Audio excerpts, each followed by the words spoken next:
అన్ని ధనస్సుల కంటే గాంధీవం ఎందుకంత శక్తివంతమైనదో మీకు తెలుసా? ఒకానొక సమయంలో బ్రహ్మదేవుడు కణవ మహర్షి ఆశ్రమం చుట్టూ పెరుగుతున్న పవిత్రమైన గడ్డి మొక్కలను తీసుకొని తన తపశక్తినంతటిని దారపోసి గాంధీవాన్ని సృష్టించాడని పురాణాలు చెబుతున్నాయి.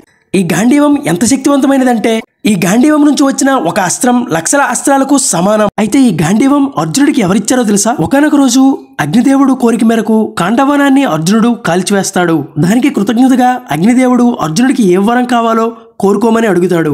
అప్పుడు అర్జునుడు అన్ని దివ్యాస్త్రాలను ఉపయోగించేలా ఒక శక్తివంతమైన ధనస్సు నాకు కావాలని అడుగుతాడు. అప్పుడు అగ్నిదేవుడు సరే అని అర్జునుడికి మాట ఇచ్చి వరుణదేవుడిని ప్రార్థించి గాంధీవం తీసుకుని వచ్చి అర్జునుడికి ఇస్తాడు. అంతేకాకుండా ఈ గాంధీవంను ఎవరు పడితే వారు ఉపయోగించడానికి వీలు కాదు. ఈ గాంధీవం ఎవరైతే తనను ఉపయోగించడానికి యోగ్యుడని భావిస్తుందో అతడిని మాత్రమే ఆ ధనస్సు ఉపయోగించేలా చేస్తుంది. అర్జునుడు కురుక్షేత్ర యుద్ధంలో గాంధీవం తీగ లాగుతున్నప్పుడు ఆ శబ్దానికి ముల్లోకాలు దద్దరిల్లి అక్కడ సైన్యం చాలా వరకు మరణించేది. అలా కురుక్షేత్ర యుద్ధంలో పాండవులను గెలిపించడంలో ఈ గాంధీవం ప్రధాన పాత్ర పోషించింది.